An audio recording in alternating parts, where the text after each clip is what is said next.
Assalomu alaykum hammaga. Men Yakubov Xalqaro Nordik universitetining 1-guruh talabasiman. Bugun men sizlarga NDS dasturini o'rnatish va sozlash tartibini o'rgatib ketaman. Buning uchun biz Google Chrome yoki Microsoft Edge'dan bularni skachat qilsak bo'ladi. NDS'ni biz Google Chrome tanlaymiz.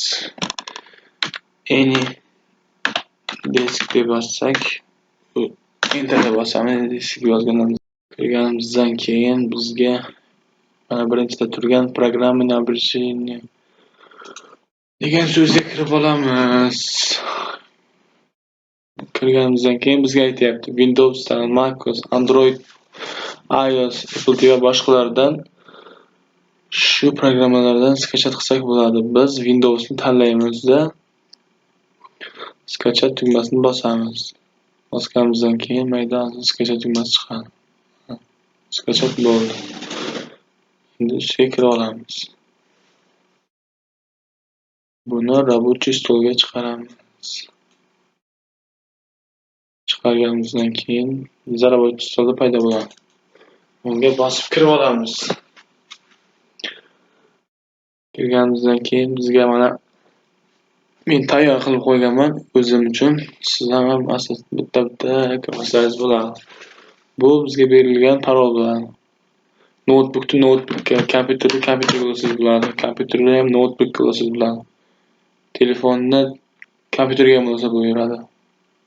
Hammasiga bir-biriga ketaveradi, farqi yo'q. Sizning parollaringiz qayerda turadi? Sizning parollaringiz ham xuddi menga o'xshagan joyda turadi. O'shani endi bir-biringizga qanday ulaysiz? Bir-biringizga ulash uchun tepada turgan adres degan joy bor.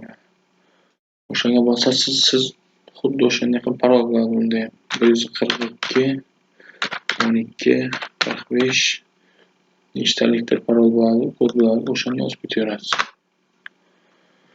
Yozganingizdan keyin mana bu yerda oxirrog'ida shu tugmani bosasiz, obzor ketadi. O'shandan keyin birgalikda tashlab bir-biringizga ulamasangiz bo'ladi. Undan keyin mana yerda pastda turgan so'zlar bor bir ikkita.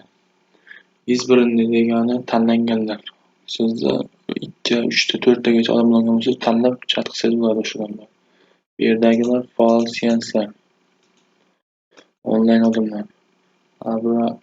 Обнаружение bo'lsa kashf qilingan odamlar, endi yaratilgan odamlaringiz.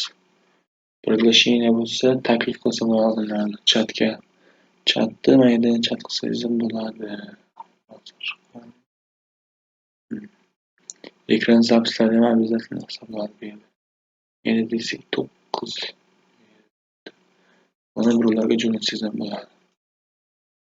Mana. Qo'shimcha narsa. Tushunmagan joyingizni bu yerda siz bo'ladi. Bu ham mayda meni akkauntim. Ila 43 kichikchagiman akkaunt. Siz ham o'z akkauntingizni yaratib foydalanishga yaroqli narsa.